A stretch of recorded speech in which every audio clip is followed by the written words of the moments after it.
Қайырлы күн достар, 4-ші сабаққа келіп жеттік. Біздер бүгін не өтеміз? Жарнамалық компанияны құрастырудың жоспарын өтеміз. Бұл жалпы таргет жіберер кезде ең основасы болып табылады. Өте көп сапалы және төмен бағадағы заявкалар немесе подписчиктерді алып келу үшін бізге не істеу керек? Біріншіден жарнамалық компанияны сауатты құрастыру қажет, және де көрсеткіштерді бақылауда ұстап жақсартып отыру керек. Көрсеткіштер клик, охват, CPM, CTR, CPC деген секілді көрсеткіштер болады. Маркетинг терминдері деген чек-листі файлды қараған шығарсыз деген үміттемін. Сол жерде барлығы жазылып тұр. Кеттік. Әр нәтиже қадам-қадаммен дұрыс жасалған әрекеттердің қорытындысы. Қараңыз, әр нәтиже қадам-қадаммен дұрыс жасалған әрекеттердің қорытындысы болып табылады. Жарнамалық компанияны құрастыру үшін 8 кезеңнен өту керек. Ең бірінші кезең,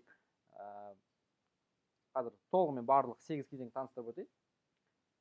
Ең бірінші жарнамалық кабинетті әзірлеу. Одан кейін жарнамалық кабинет алдын ала концепциясын құрастыру, аудиторияны сегменттерге бөлу, жарнамалық хабарландырулардың идеяларын ойластыру, примерно қандай идея қолданса болады, осы аудиторияға мынау өте ме екен, былай қолдансақ былай өте ме деген секілді.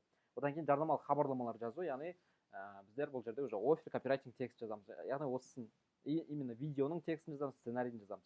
Одан кейін жарнамалық баннерлер мен видеолар жасау, оферлер жазу, соңында жарнамалық компанияны баптау, толығымен таргетинг жіберу деген сөз. Жарнамалық кабинетті әзірлеу, бірінші бизнес парақшада жарнамалық кабинетке доступты беру керек болады. Бұл доступты сіздің клиентіңіз береді, немесе жалпы бизнес страницаға немесе бизнес менеджерге доступ беру бойынша жалпы Қазақстанда қазір аса қатты дамымаған. Тек қана бұл жағдайда кімдерге керек? Бұл агентствоға, компанияларға жұмыс жасауға, қызмет көрсетуге кірген кезде сізден осы нәрсені сұрайды.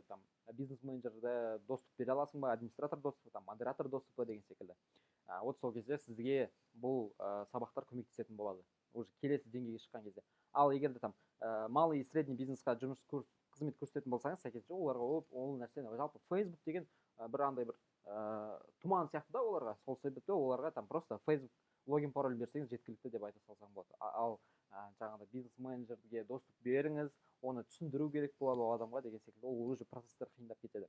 Ол процесстер үлкен компанияларға шыққан кезде, үлкен агентствоға шыққан кезде сол кезде керек болады. Келесі, екінші Instagram аккаунтта бизнес парақшамен байланыстыру міндетті түрде. Онсыз сізде Instagramға подписчик қосылмайды, охват қосылмайды. Ол сіздің таргет жарнамасын жасадыңыз, және де ол нәтижесіне жақсы әсер береді. Мысалға реклама дұрыс өтпей жатыр, бірақ сен подписчиктер әкелдің деген секілді бір гарантия бере аласың. Тағы да бар, мен сізге подписчиктер әкелдім, енді соны Instagram арқылы жылыту керек деген секілді офферлерді айтуға болады. Одан кейін жарнамалық кабинеттің жұмыс істеу қауқарын тексеру. Жарнамалық кабинетке картаның байланысын тексеру.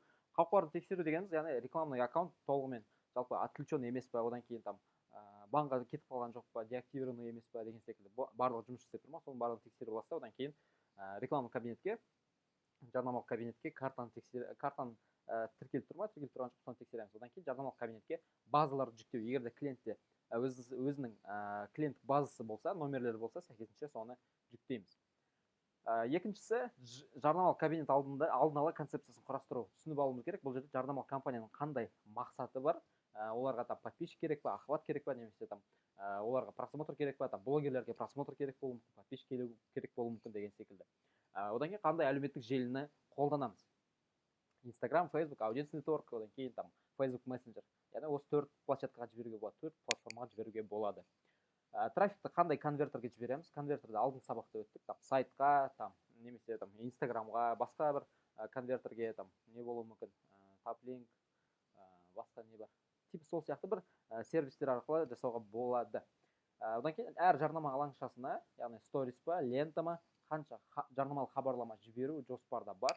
Яғни қанша рекламный объявление жіберу керек, қанша баннер, яғни ол қандай форматта баннер бола ма, видео бола ма, және қанша баннер, қанша видео деген секілді алдын ала барлығын анықтап алу керек. То есть клиентпен жұмыс жасап жатқан кезде сен алдын ала осылай дайындайсың. Біздер былай текстті жасадық, одан кейін мынандай видеоны дайындайын, 2 видео дайындап, және де 1 баннер жасап көрейін деп жатырмыз. Общий 3 жарнамалық хабарлама дайын болады, олар форматы 2 видео, 1 баннер болады деген секілді. Келесі, үшінші кезеңі аудиторияны сегменттерге бөлу. Өте маңызды. Аудиторияның қандай түрлері болады? Ең біріншіден шағын сегменттер, 250 мыңға дейін халқы бар қалалар ол қалалар почти бір Қазақстанның бір қанша қалаларының бір 60-70% солар шығар.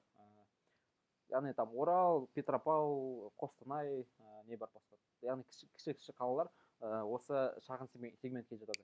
Және де клиенттердің бұрынғы жинақталған базасы бұл түсінікті деген ойдамын. Ұқсас аудиториялар, похожий аудиторияны тағы да толық разбираться етеміз. Ал қазір мен сіздерге қысқаша түсіндіріп өтейін. Ұқсас аудитория, яғни сіз бір клиенттік базаны немесе алдын ала бір рет таргет жібердіңіз, одан кейін сіздің сайтқа өткен адамдар бар. Сол адамдарға ұқсас аудиторияны таңдап, Facebook'тан өзі алгоритм сізге жинап береді, Facebook'тың несі, роботтары. Одан кейін сол бойынша сол аудиторияға ғана жарнама жіберуге болады. Мысалға, таргетке бір клиент келді, оның өзінің базасы бар, там бұрын сатып алған адамдары бар, ол адамдар там мысалы 1000 номері бар, сол номерді базаны жүктейміз Facebook'тың ішіне. Одан кейін жүктегеннен кейін соған ұқсас аудиторияны таңдауға болады. Оның ұқсастығын 10%-ке дейін көбейтуге болады. Оны тағы толығырақ ашып айтамын. Түсініксіз аудиториялар. Яғни бұл түсініксіз аудитория деген кезде орысша неопределенная аудитория дейді. То есть сіздер с нуля жасайсыздар. Таргетті ең басын бұрыннан жасап жатқандар түсінеді. Таргетті жасап жатқан кезде просто жасын белгілейсіздер, жынысы, одан кейін там детальный таргетинг деген бөлімінде кәдімгідей өзіңіз интерестерді таңдап, адамның қызығушылықтарын таңдап жіберу, бұл осы түсініксіз аудитория болып табылады. Яғни сол интерестердің таңдау есебінен шыққан аудитория, бұл уже неопределенный аудитория болып табылады. Одан кейін үлкен сегменттер, яғни үлкен сегменттерде уже бүкіл қала бойынша, например, Алматы бойынша көрсеткіңіз келсе, толық Алматыны белгілейсіз, ешқандай интерес таңдамай уже соған жіберетін болсаңыз, сәйкесінше ол уже үлкен аудитория, үлкен сегмент болып табылады. Жарнамалық хабарландырулардың идеяларын ойластыру төртінші кезең. Идеяларды қайдан алуға болады? Ең біріншіден бәсекелестерге анализ жасауға болады. Яғни ол клиенттің бірінші конкуренттерін сұрап аласыз, осындай конкуренттер бар, мынандай бар, олар мынандай қолданып жатыр деген секілді. Одан кейін ол конкуренттерді басқа елдерден іздеуге болады. Мысалға, Россия бізден деңгейі үлкен, Украинаның деңгейі үлкен, сол Украинада, Россиядағы Instagram аккаунттарды қарайсыз, сайттарын қарайсыз. Одан кейін қосымша сервистер бар, рекламаны қарауға, оны да беремін. Вот сол жерде, то есть жаңағы сіздің клиентіңіздің конкуренттерін қарап, қандай сөздер қолданады, қандай видеолар қолданады, соның барлығын жаңағы идеяларды содан алуға болады. Одан кейін ұқсас кейстерді талдауға болады. Мысалға, сіз бір рет мысалға мен, например, копирайтинг бойынша реклама жібердім, одан кейін тоже онлайн образованиеда, например, копирайтинг емес, таргетинг бойынша реклама жібердім деген секілді. То есть таргет курсқа и копирайтинг курсқа екеуі бір-бірімен ұқсас, яғни бірмен концепциясы бірдей. Сол секілді кейстерді талдауға болады. Одан кейін өзге таргетологтардан сұрауға болады. Коллегалар болады. Біздер өзіміз қанша курста тіркелген жандар бар. Біз общий чаттарымыз болады. Жаңағы неде стандарт және де VIP пакетте бір-бірімізбен идея алмасып, сенде қалай шықты, менде қалай шықты, менде былай шықты, менде нәтижесі мынандай болып жатыр, кім салон красотамен жұмыс жасап көрді деген секілді бір-бірімізден сұрақ алмасып жасауға болады. Өзің жасаған жобаларды бір ақтаруға болады. Мысалға бір рет басқа бір онлайн образование бір жерде жасадың, одан кейін тағы бір клиент келді, оған жасау керек деген секілді. Келесі өзің ойлап шығаруға болады. Өзің ойлап шығаруға болады. Яғни ол жерде уже негізінен бұл нәрсеге көп акцент қоймаған дұрыс. Ең бастапқы төртеуін өзі сізге жеткілікті болады. Келесі жарнамалық хабарламалар жазу. Жарнамалық хабарламалардың форматтары: біріншіден проблема жазылған сұрақ. Яғни клиенттің жаңағы целевой аудиторияны анализ жасаған кезде ең бірінші проблема жазылған сұрақты анықтап алу керек. Одан кейін, то есть сонымен клиенттің проблемасын сол хабарламаның ішіне қою керек. Одан кейін іс-қимылға шақыру, call to action. Дәл қазір подробнее батырмасын басып, тегін консультация ал деген секілді. Ол уже лид магнитпен бірдей болады. То есть іс-қимылға шақыру керек. Одан кейін интрига жасауға болады. Адам қызығатындай. Одан кейін лид магнит. Интрига, стоп деген секілді бір рекламалардың креативтермен дайындап деген секілді. Одан кейін келесі жарнамалық баннерлер мен видеоларды жасау. Өзіңіз істесеңіз болады, немесе маманға тапсырсаңыз болады. Мен көбінесе жеке өзімнің кеңесім мамандарға тапсырған дұрыс. Форматтар қандай болады? Баннер, видео, яғни клиент толығымен өзі видео түсіріп не істейді, жібереді. Одан кейін видео отзыв, то есть клиенттің отзывтары болса, сәйкесінше сол отзывтарды реклама жіберсек, тоже жақсы әсер береді. Одан кейін анимациялық видео және де motion видеолар тоже жақсы өтеді, супер өтеді. Келесі, кеттік. Жетінші, офферлер жазу. Офферлер жазу негізгі форматтары. біріншіден проблема бағанағы біздердің жарнамалық хабарлама жазу секілді. Былайша айтқанда там видеоның сценарийін осы арқылы жасауға болады. То есть жарнамалық хабарламаны жазу именно сценарийді осы форматтармен жасауға болады. Сәйкесінше офферлерді де осы форматтармен жасайсыздар. Негізгі форматтар, яғни проблема жазылған сұрақ, интрига, іс-қимылға шақыру және де лид магнит. Лид магнит дегеніміз, сіздерге түсіндіріп өтейін, лид магнит дегеніміз бұл клиентке бір құны бар, бірақ тегін нәрсені беру. Яғни сіздің жарнамаңыз жасап жатқан клиенттің жарнамасын көрген кезде қолданушылар инстаграмда отырғанда көреді, сәйкесінше бір лид магнит тұрады.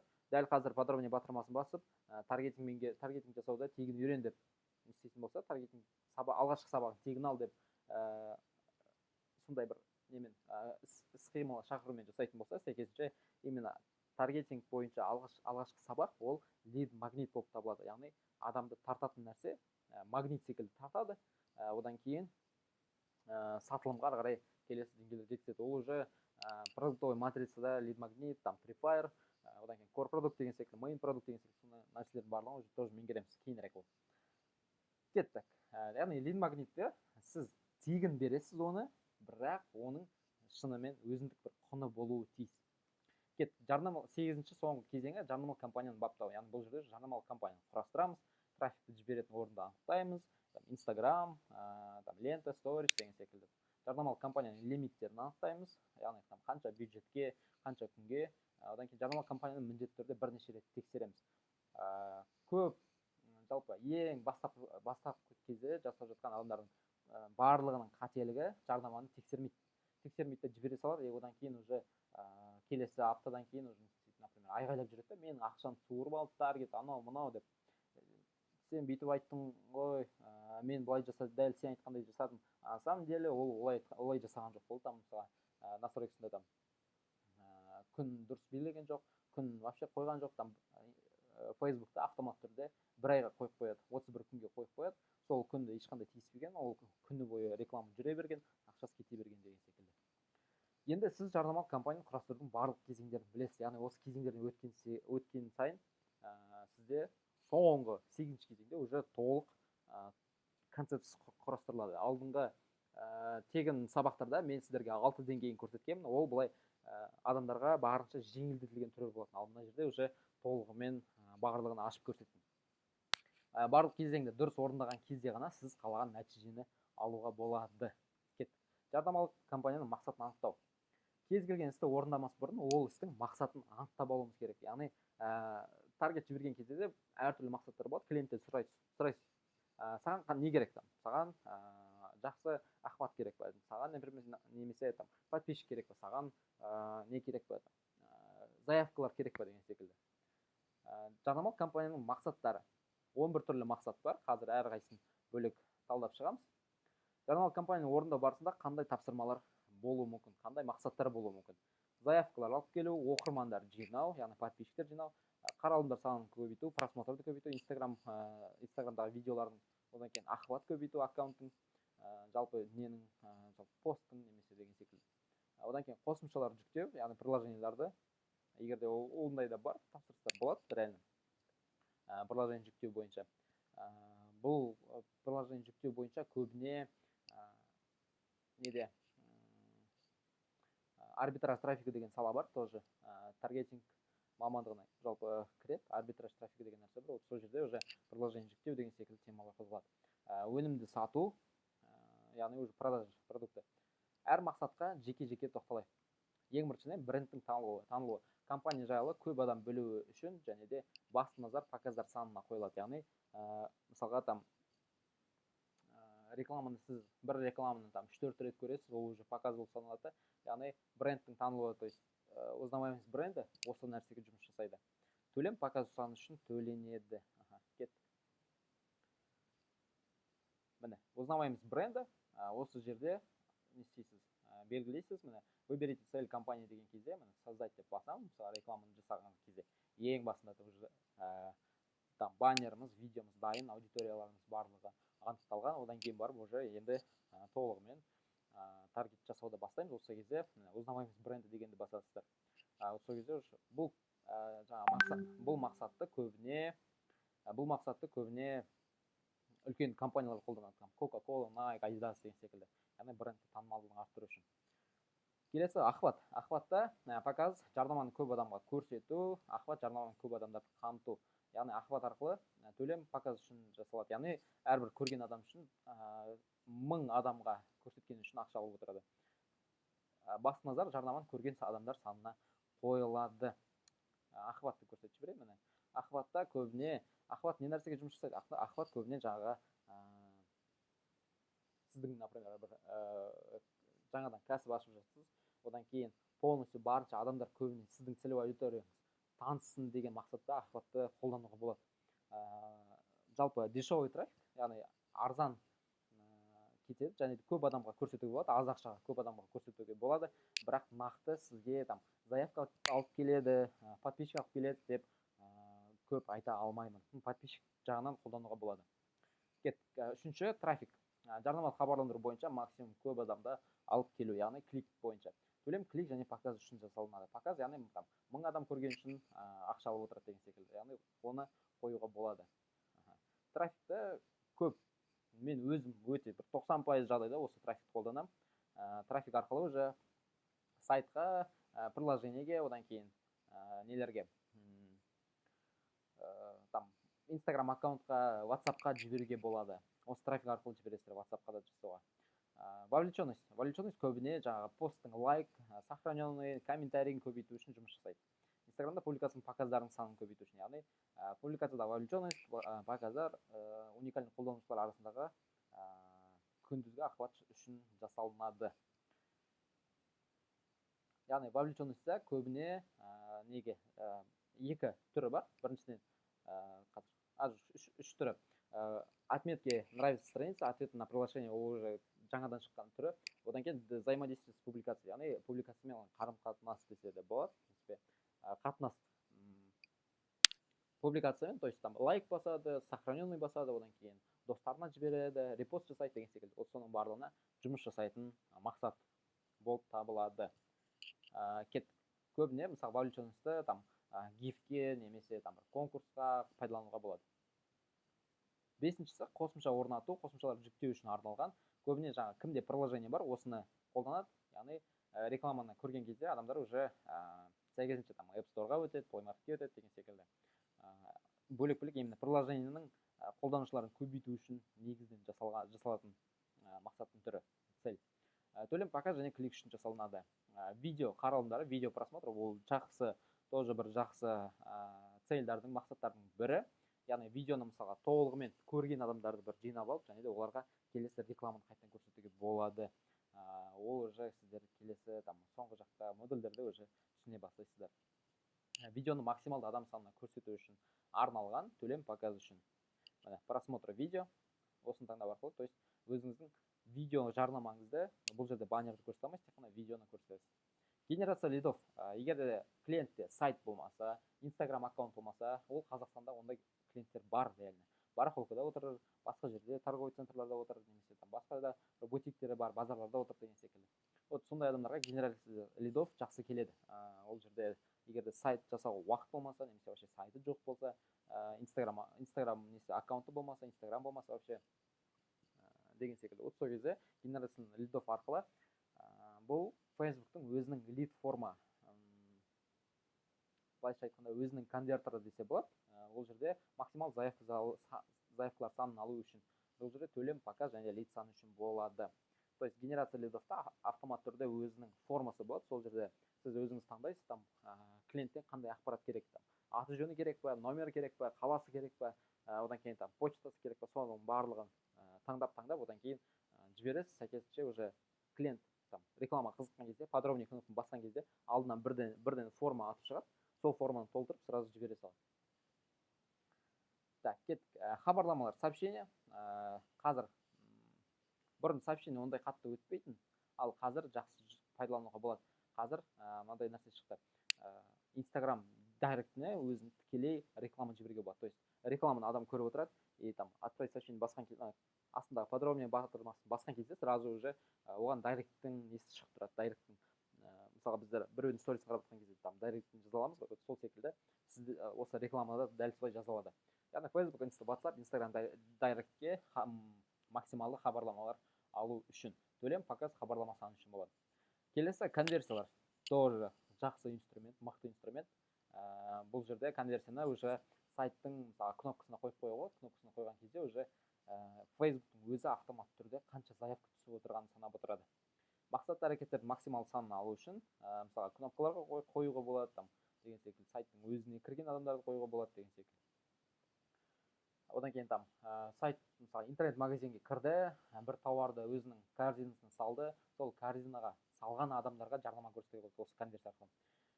Кеттік. Одан кейін келесі цель, мына жерде көрсетіп жіберейін конверсияны.